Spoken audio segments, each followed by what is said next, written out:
Kita beralih ke informasi berikutnya, Tribuners. Jaksa Penuntut Umum atau JPU menggambarkan bagaimana peran terdakwa Hendra Kurniawan pada sidang obstruction of justice hari ini.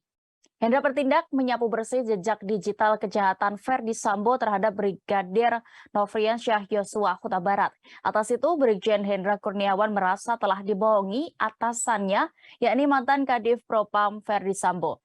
Pengakuan Hendra disampaikan oleh kuasa hukumnya, Henry Yosodiningrat, di depan Pengadilan Negeri Jakarta Selatan pada hari ini, Selasa 18 Oktober 2022.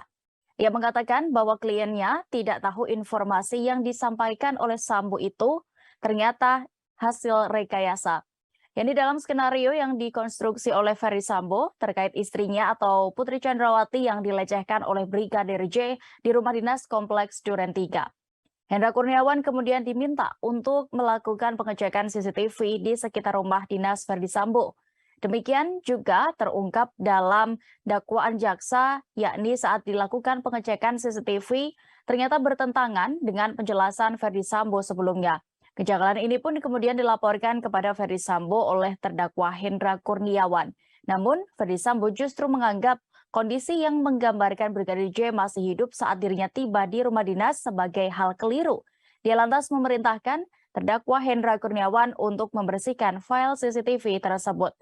Terdakwa pun juga justru meminta saksi bernama Arif Rahman Arifin untuk mempercayai apa yang disampaikan Sambo dan melakukan perintah.